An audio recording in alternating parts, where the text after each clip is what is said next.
Welcome to another episode of Tana Tours. I'm Ev, your host, and today we are peeking into the workspace of Kamara Simpson. Kamara is one of our Tana Navigators, so if you've ever had a question in Slack, you've probably already encountered Kamara because she is so helpful. I know she's helped me countless times with Tana questions. Now, this was such a great episode because Kamara primarily uses Tana for her personal life rather than for her work. So we got to dive into some fun topics like how she plans and organizes her personal life with the PPV system, which is pillars, pipelines, and vaults from August Bradley. And we also talked about how she's learning a new language, French, and using AI as her personal language tutor in that pursuit. So this is really fun. Let's dive straight in and take a peek into Kamara's workspace.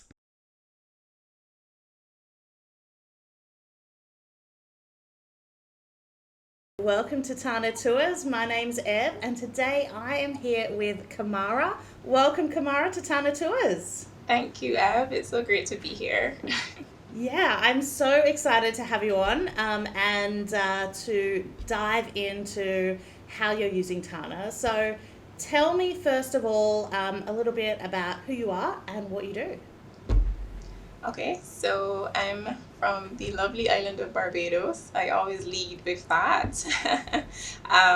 So I'm I really like using software. I've always enjoyed organizational tools from the time I was in school.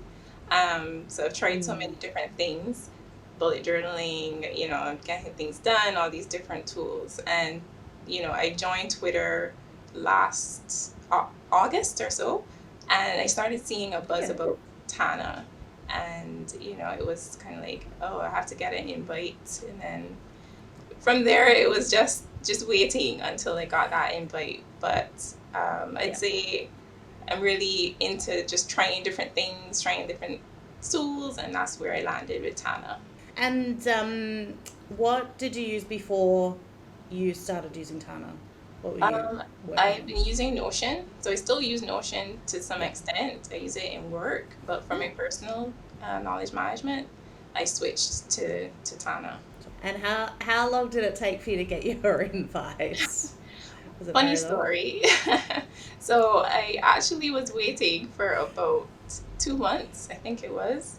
Yeah. And I think I signed up in October, and it was coming up to the end of the year, and I was hoping to get an invite to be able to start planning the new year in Tana. It never Yes. came. So I just saw a random tweet on Twitter. Someone was like, I have 3 invites. Just message me. I didn't know who it was. They just showed up in my feed. And I messaged, and he had one, and it was like, thank Oh, you so so good. much. So just before Christmas that's how I got my Tana invite.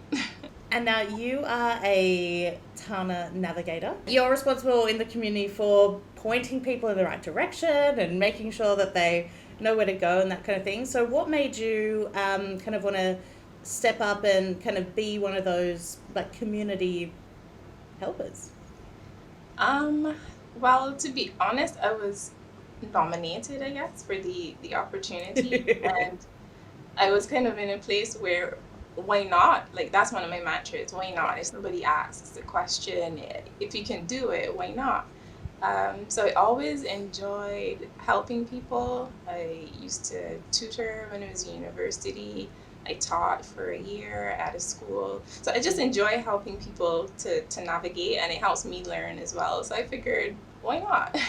And it's a really good opportunity Yeah, to see definitely. how Tana works and see how other people think and help them and help the team as well. The Tana Slack, I've just learned so many things from so many people. I think it's been an invaluable kind of place to really like dig in and just, I mean, personally, I mean, this is why I do time tours because I love to, see what everyone else is doing. But I just think the community around Tana is really amazing. I probably haven't experienced anything like it. So, yeah. Yeah, it really is good. All right. Yeah. So now tell me what are the main uses that you use Tana for? You said you still use Notion at work. but you use Tana predominantly kind of for personal things. Yeah. So everything goal related, project related. I love learning things, so I have so many things that I'm trying to do at one point in any point in time. So I use Tana to manage that. I like learning languages. I like doing creative projects. Just general admin, productivity, all those things I put into Tana. Any notes, reflections, anything at all that isn't work related goes into Tana. Yeah, great. And what made you switch? Because I assume that you used Notion before to do most of that stuff. So what made Tana the tool for you personally?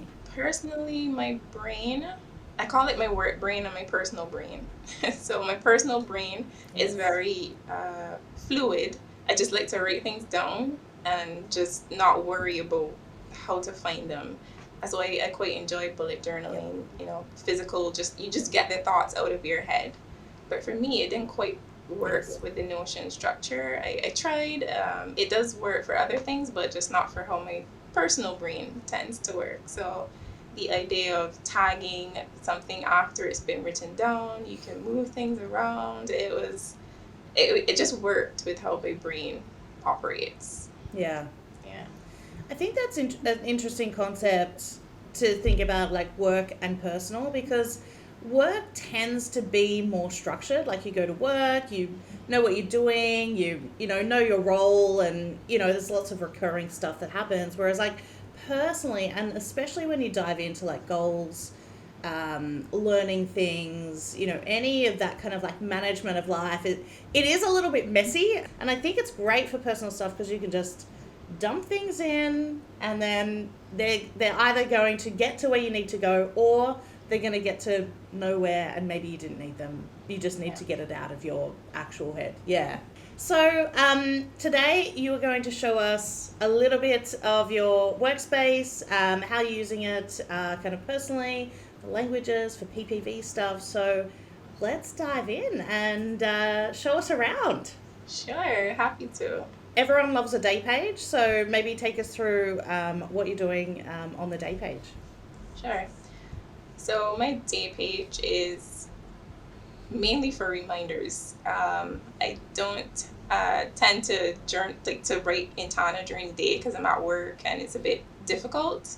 Still waiting on the mobile capture for Android, but we'll get there. Um, but I really just use my daily page as a center. So I just look at it in the morning. So I have like a big picture node, which I keep my monthly plan and my weekly plan under here. So you can just flip to those and see whatever thoughts I had for the month and for the week. I have a Bible verse just to keep it there for the day. I have some study texts, the things that I'm reviewing, I keep front of mind. And then I have my plans, my routines, and Yep. things that I'm reading that I have available. Like, if I just need to look at them to see what do I need to do, what should I be doing, I just keep them there as notes. And when I do get to reflect, I will just drop any notes into this reflection section. So today was a bank holiday. I went to the beach, so I just took some photos and dropped them under this note. So things like that, I'll just journal in this space. So it's pretty basic, I'd say. It just Yeah. serves as reminders. And then I have my habits at the top, just to remind me visually that I need to do these things. I don't necessarily check them off, but it's a good reminder just to have them there. Yeah, I like that they're kind of like hidden at the top, Yeah, but because they kind of, yeah, they're just sitting there, and they actually just look at you, and so oh yeah, okay, I've got to do yeah, that or do this. exactly. I want to be a person who tracks things really well, but sometimes I fall off the wagon. So I try not to get too worried if I track them, if I tick them off or not. It's just about getting into that routine and that mindset for me. Yeah. Yeah. Yeah, I came to the realization, I don't know, last year sometime, that I'm just not a tracker person. Like, I want to be, I'm just not very good at it. Everyone uses their day page so different, and so I love to like look at it because I think like, you know, some people use it like and they're like in it every day. Like I'm pretty much logging stuff all the time throughout my day. But I also love that the day page, no matter where you are, is your central place to come back to. It's kind of like an anchor every day that you can say, okay, here is, you know, here's what's happening. Yeah, Here's like a little snapshot of kind of a moment in time. exactly. Yeah, I really appreciate that, like having the day page. So I try to recreate that actually at work, where I have a day page, like I have a calendar that I created, but having it natively in Tana is really great. Honestly, I really do like that approach to have it centered around the day. Your big picture, you keep your weekly and monthly plans there. Yeah. I keep my weekly and monthly plans on my day page, and it's been the best thing I've ever done to keep things front and center. Tell me about kind of like your mindset behind kind of having them kind of right here. Yeah. So I took the inspiration from bullet journaling, um, the concept Yeah. of having that monthly log, and kind of like I used to have a weekly log as well.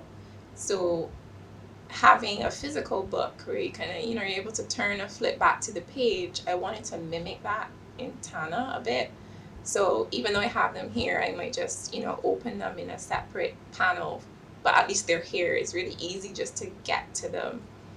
So having that plan front and center, if I kind of get lost, like what was the big picture this month, it's right there. I don't have to think about it. I just need to look back at what I wrote down. Yeah. Yeah. And do you find that you review these every day, every few days, when you need? Yeah, when I need, every few days or at the end of the week, Yeah. usually on a Sunday, for sure, the monthly Yeah. plan. The weekly plan, I kind of do it at the beginning, and then I look at the tasks and think about what I might do and scheduling things. But the monthly plan, I kind of look at on the weekend and go from there. And so you follow loosely the PPV system? Yeah. Yes, so I do follow it loosely. I tend to pull ideas from wherever I can. And I did come Yeah. across the Pillars, Pipelines, and Vaults system by August Bradley last year. And I actually implemented it, it was July last year, so it's almost a year. And I started it at work Okay. because it was really structured. I had a lot of projects going. I had more people joining my team that I managed, so I needed something to give me structure, and that seemed like Yeah. a good structure to have. So when I got Tana, I was like, well, it works so well over there, and why not try to implement it in my personal life as well, and in Tana at the same time, and it works really well for me. It's a top down but still bottom up approach. So I kind of like that flexibility of having the ability to see the big picture. You can tell I like big pictures, but I also like to just get ideas out my head, and I think it does the job there. So I'll show you. Start with my pillars. So I do have, this was the first thing I built when I started planning in Tana in the new year. The 8 pillars that I have in my life, and it's just a visual. I kind of look back at this ever so often to see, the things that I want to do. So I have my pillars there, and then in each pillar I'd have goals, values that I want to embody for each pillar. I have outcomes related to each goal. So list of things I want to do, and then I was just planning. So I like that I can keep the notes for these things next to the things in Tana. So I just keep a list here of any ideas that I might want to refine the system. I keep it here as well. So I really like having that kind of big picture overview of thinking anything in my life, where does it fit in one of these 8 pillars.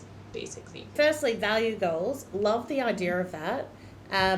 Especially because I'm not a very, I'm telling you, I'm not a very good at anything. Tracker, goal person. Like, I don't really like goals. But what I have, I call them, for me, my becoming goals. So I am, becoming this person, or I'm becoming that person. And so I like here, like that all of these represent the value, and I assume that they link back to a pillar. Yeah.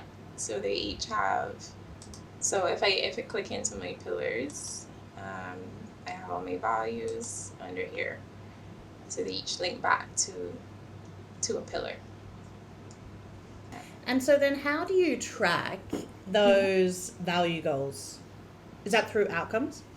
Yes. So I have the goal outcomes. So each outcome is linked to a value goal.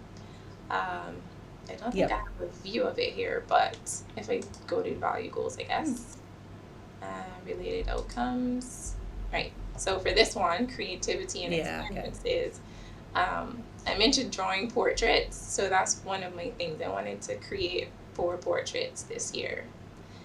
I haven't started, but it's something at the beginning of the year that I you wanted still got plenty of time. It's true. But yeah, so each kind of value goal, I try to link it to something concrete, like a big aspirational project. It could be either I do it or not, or it could be a quantity, like I could do 1 portrait, but at least it's better than doing none, kind of thing. So I like the exercise of linking each value to something concrete that I can then break down into tasks. I think that's important. I learned this as a writer, is that like you can call yourself a writer if you write. So like if you're doing the activity, then you are that person. And so I love the idea of having something like having a value, or something that you're becoming, or something that you want to kind of attain to, and then having something concrete that you can say, well, if I do that, I am that person. And with the outcomes, I noticed you kind of have progress and that kind of thing. How do you track those things? Okay, so I track, I'm going to give you an example of reading. So it depends on the outcome. So you'll see some are 0, 1, so either I do it or not.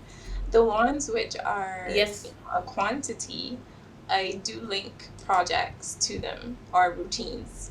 So that's where I kind of track. So for reading, I do have a super type called reading. So every time I read, I'll just log that, and it will count up the number of times I've done that thing. So it's actually like logging it as I go along. And ever so often, when I remember, I'll just go and check, have I done this thing, and just update the progress. It's fairly loose, but it does help to have these searches and the quantity as I calculate. It helps me to see, what number am I at right now? Have you reached the target? Yeah. And so every now and then you just kind of like count through how many you've done and then update the progress. It's very, very fluid. I just, and I have them prioritized for a reason, so that if I don't feel like doing too much, I know which ones are really the focus. So for me, it's French, reading, and that's exercise. Good. Yeah. Okay, so that's where the priority comes in. So you're saying, so it's like, because this is a pretty long list of outcomes. Yeah, it is. So it's like saying, okay, well, the red ones are the ones that I want to do the most often. Orange, I want to do, can do less frequently. Blue, and then down the line. And are you using any kind of commands or AI to make anything happen in here? Or it's all manual? It's all manual. I do have it on my list to think about how I can incorporate commands. But they've just been moving so fast. It's on my list. It's on my Tana list to do that. Yeah. I know. I actually have a new tag called build, and there's all sorts of things. I want to build this command and that command, but there is a lot going on. But what I love is, and I think there's a lot of talk about commands and AI and like all this cool stuff, but actually it's actually really easy to make things happen that are simple. and that you can kind of even just keep track of really simply without having to use, anything complicated in Tana. So I think you can go from like really like just get things in to kind of like organizing things, and then all the way up to commands. Yeah. Yeah, exactly. I think that's what I really like about Tana. You can use it as simply as you need to get started, and then just add as you go, because there's no right or wrong, I guess, way of using it, as long as it works for you. The tools are there. It's very there's so many building blocks. That's what I'm saying. Like, you can just build as you go rather than trying to do everything at once. But I do some fancy stuff. I must say, I do. Oh, I do concur, so I could mention that as well. I'll go to my French section. So I do. My goal is to achieve a B2 level in French this year. That's level 4 out of 6 levels. So I'm really trying to focus on French this year. So I did build some commands to help me study. So it's mainly just prompting the AI to be able to get me to, get content. So maybe essays or generate questions, things like that. So I do have them under my Tana commands. So this is where I was learning about Tana commands, and I kind of just keep them there because that's where I learned about them. Excellent. So I have 5 commands that I have right now.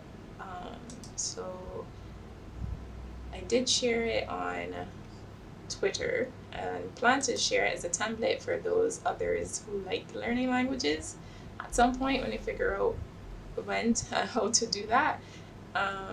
But yeah, I keep it simple. So for example, this is a basic prompt. I'm just telling it to give me 10 sentences in French. Do not do this, as you have to do with AI. Do not give it all the instructions. And it's like a naughty little kid, I'm telling you. Yeah, for sure. And I use this then. So if I go back to my study space in French, and this example here, if I say buying a coffee or something, I don't know, and I want to run a topic sentence on that, it'll just generate me some sentences. I'll learn some vocabulary. It's a lot easier than dusting off a textbook and going to plain sentences and things like that. So I use that a lot to get ideas.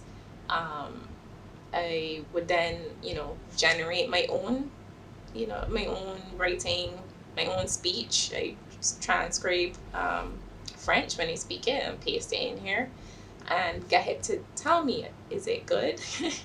Have I made errors? Things like that. So I do have a command that would assess me on my written French and give me a critique. Yeah.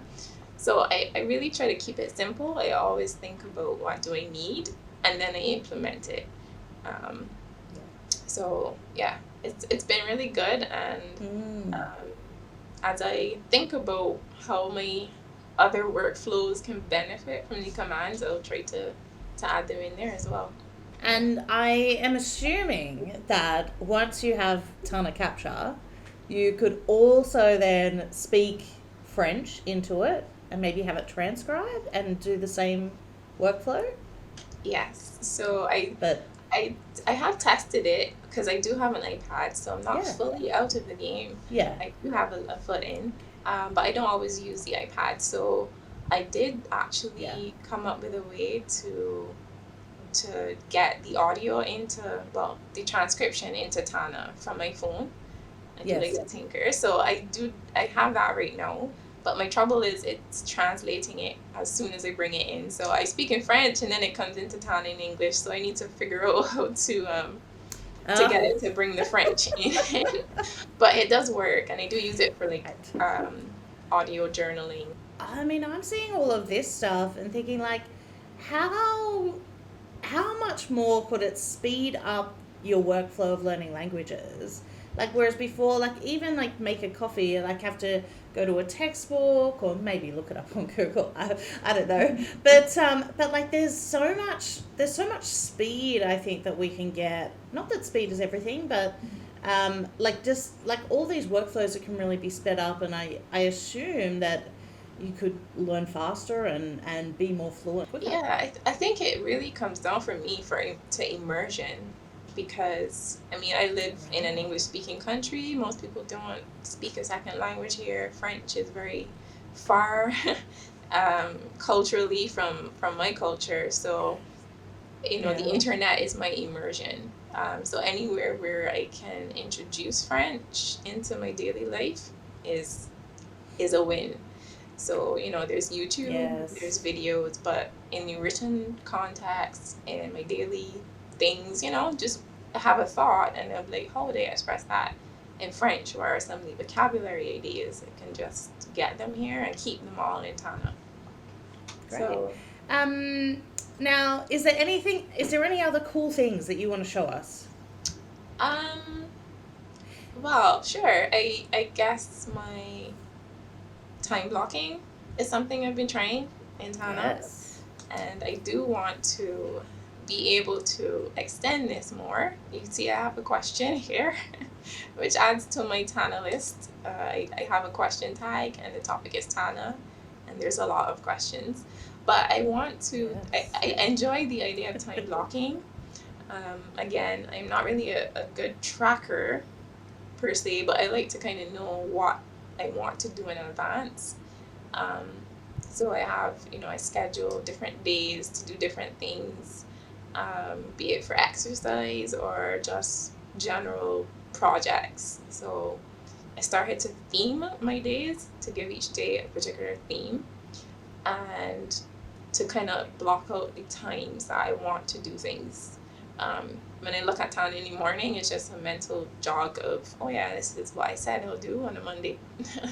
And then on a Tuesday, I said I'll do, it's more about looking at, do Notion and Tana and try to play around. That's my playtime kind of thing. So the idea of time blocking, I really want to get this into my calendar somehow. I've seen some chats in some threads in the Slack about how we can time block using the AI. They have the recurrences. I'm really excited to, not the recurrences, the actual the native date commands to move things. Yes, I really want to see how I can get these onto my calendar as well, so that when I look at my day, there's the tasks, there's the time blocks and everything all in one. So that's my kind of another Tana project that I want to do, having that scheduled time. Yeah, I've definitely been playing around with time blocking, and I have not been a time blocking person in the past. But I really love having the calendar on one side and the red line kind of like moves through the calendar day. I'm like, oh, this is cool. And so yeah, I've been kind of blocking out, okay, when am I working on projects? What meetings do I have? And I do find it much more kind of visually, like I'm able to visualize my day a little bit more than just seeing it in nodes. So I definitely think I wasn't a huge fan of the calendar view, to be honest. I was like, I could take it or leave it. But now that I use it, I'm like, oh, I really do like it. Yeah, I'm the same. I kind of didn't use the calendar view. I still don't use it quite as much, but I do like it for seeing workload. I kind of think if I put too much on my day, I'm not going to get anything done. So that's why I kind of like the calendar view, because I used to just look at my tasks in like a table format, and then I'd have like 15 things on a day and I'd never get through. But when I can see, okay, maybe I just need 4 things, and then I can shift these and delete the date and just stick it back into the list. So having that along with the time blocks, I think then I could be like, okay, I only have an hour to do this. How many of these things can I fit in this hour? Because I work I guess my work is so separate from my personal life. I just have, from maybe 6 p.m. until 10 p.m. or so at night to really get things done, all these things that I want to do. So I do try to find ways to block out in my head, okay, well, I have to still eat dinner, I still have to do these things. How much time do I have left over for actual tasks and projects? I think you bring up a good point in that, like, most of us are just overschedulers. Yeah. Like, we just think, yes, I can get all this stuff done, or we put it on the day because we think, well, I don't want to forget it. So, and then it kind of keeps, I'm like the constant rollover person. Like, I'll do that tomorrow. But like, I think like one of the big things for me is like seeing, okay, visually, here is my whole day. I'm going to do this, this, and this. Where are all these other things going to fit in? And I think it's a good practice for people to think, okay, am I being realistic about this? Yeah. And because I'd rather get to the end of the day and win because I've ticked all those things off that I said I was going to do, rather than get to the end of the day and feel like, oh, there's still like 15 things that I have to do tomorrow now. Yeah, it's really useful in Tana to be able to write all the ideas down, because before I used to feel like if I write it down I have to schedule it. I don't know. Yeah. I had to put a date to it. But now with Tana, I could just write ideas down, and then when I get back to it, I can review them and then schedule them after the fact.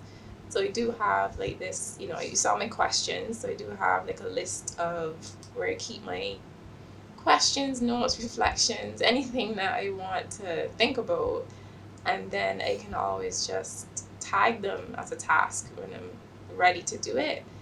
I still don't have to schedule it, but if I do schedule it, I can see it pop up on the calendar.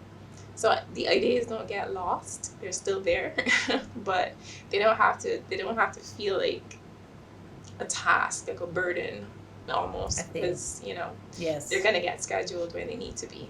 Tell me quickly how, because a lot of people are very good at tagging, so they can tag a lot of things and they can get things in. I think a lot of people struggle with the finding things again part of tagging and the trust that they can build with their system. So how do you do you have a regular time that you come and look at questions, or that you look at your vaults? Like how did it evolve for you? I typically look at my vaults like on a Sunday when I do a new plan or a review. So I just come into here and I just kind of peek through them, to be honest. I do have, I'm not very good at over structuring things. I find when I do that, then it gets, I lose the structure. I love to build structure, but keeping it is a different story. So I just try to keep it loose. I just have, topics for each question. So just coming here, if it's something that I think I can do in the nearby future, I'll tag it as an actionable idea. It's still not a task. It's just an idea that I'm thinking about. And then that's another list that I keep a closer eye on. And then eventually those become tasks. So I do have, 4 categories. Let's get cracking is things I'm actually thinking about. Future is one day, or day one is like, I'm thinking about it, but maybe not. Done and dusted. And then things that I was like, no, is from me. So I honestly love I love the names, and I'm such a naming person that like, and I was talking to somebody else about this, but like so often we're like status people, like like, okay, future this, but like sometimes you have to infuse fun and personality in so you actually use it, right? Yeah, exactly. So I like I love emojis, and I like, little pop culture references or things like that. So yeah, keep it fun. The other thing I notice here is like something can be 2 things, or it could be more than 2 things. So it's like you can tag something as a question, and then you can also tag it as an actionable idea, and it will go, like, it will get to the places that it needs to go. And I think that's something really unique about Tana, right? Yeah, it can live in two or more places, which is how my brain works. So I think Yeah. it's a really strong point. The tagging of Tana is is honestly the first thing that drew me to it. The concept of just having tags, not even just super tags, but tags. Um, I know there's other software that had tags, but Tana just looked like, okay, they took tagging and then they combined it with databases. Like, how, like, this is amazing. So, the fact that something could live in two or more places and not be a compromise was definitely, Yeah. I use it a lot. So even though it might not be, so this same task here, the automation, can I connect Tana and Tick Tick? Like, I'll just keep it as a question, an actionable idea, and then when it becomes a task, I can either just tag it as a task and change the text. I'm not too precious about losing the question, and just untag it and tag it as needed. So it's really good. It's really good like that. And it's simple, right? It's just Yeah. like tag, untag, this goes to here. And it's, I remember seeing the first Tana marketing video, right? And it's like tag it, and then it just goes to where it needs to go. And I think that's really the simplicity of Tana. It's like you can literally tag something and it's going to get to where it needs to be. And then Yeah. you can review it after. Well, Kamara, thank you so much You're for showing welcome. us through your workspace. This was, I love seeing your PPVs and kind of how you do the language learning and that kind of thing, and your questions, and like just things emerging. I feel like in your workspace things just emerge as they need to, Yeah. which is really cool. So if people want to connect with you or find out more, where can they go? Okay, so they can find me on Twitter. My handle is Life Made More. So Life Made More, which is another personal philosophy. So you can find me on Twitter. For those of you in the Tana Slack, I'm over there. I'm Kamara. Say hi. I'm happy to talk to you about Tana or anything else. So I'm looking forward to connecting. Yeah, beautiful. And I'm sure if people are in the Slack channel, they have already experienced your amazing help and guidance. I know I have. So thank you so much. And yeah, thanks for opening up your workspace and being so open about how you use Tana.